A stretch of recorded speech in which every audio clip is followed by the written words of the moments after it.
Ինձ հաճախ են մարդիկ մեղադրում ավելորդ հոռետեսության մեջ, հուսալքության քարոզի մեջ, ես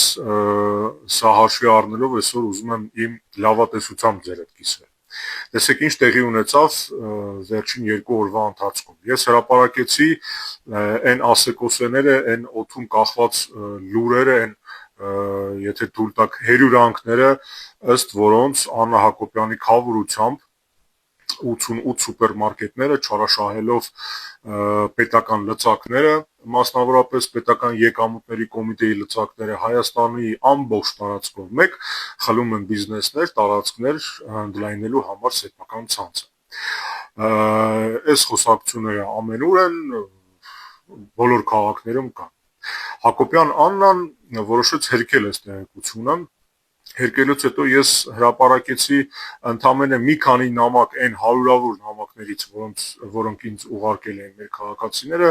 որտեղ նշում էին կոնկրետ հասցեները, կոնկրետ դրվագները եւ նույնիսկ կոնկրետ տուգանքների չափերը, որ ՊԵԿ-ը գրել է տնտեսվարող սուբյեկտների վրա, որպեսզի նրանք իրենց տարածքներից հրաժարվեն։ Սրան հետևեց Տիկին Հակոբյանի եւս մեկ Facebook-յան post, որտեղ նա հորդորեց դատախազությանը զբաղվել այս տեղեկությամբ եւ կոչ արեց ժողովրդին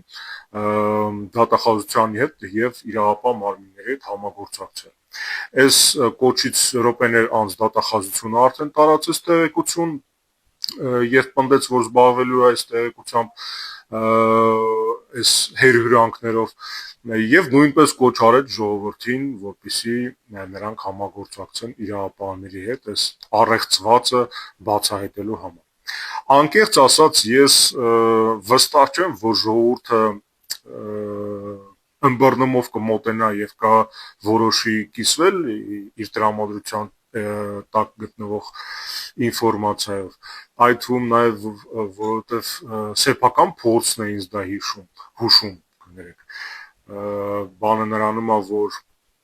նոյեմբերի 9-ին մոտ 1 ամիս առաջ այս տնակը, որտեղ ես նստած էի, թիրախ դարձավ դիպուկահարի։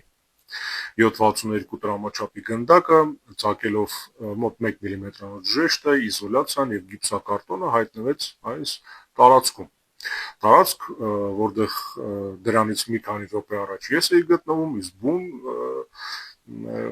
գնդակոծության ժամանակ մեկ այլ անձնավորություն էր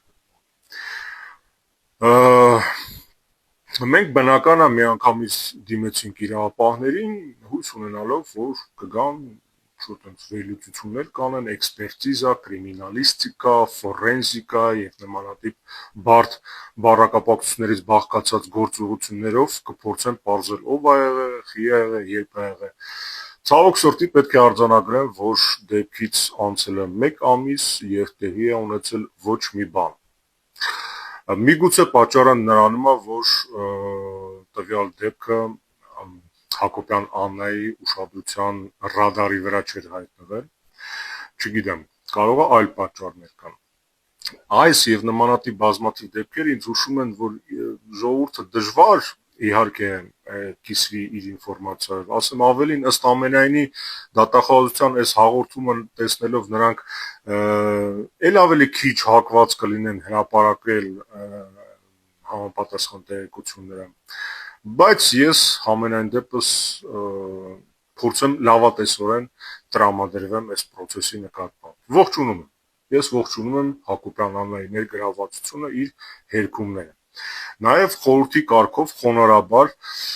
կուզենայի իրեն հուշել, որ լավ կլինի, որ նա հերքի նաև այն տեղեկությունները, ըստ որի Քաջարյանի կոմբինատի ուրեմն հանքահունքային նյութի բեռնափոխադրման մոնոպոլիան իրան է պատկանում, դրա մասին խոսում է ոչ Քաջարյանը, ոչ միայն Քաջարյանը, Սյունիքի մարզում առհասարակ նման զազրելի ասեկոսեներ են տարածվում։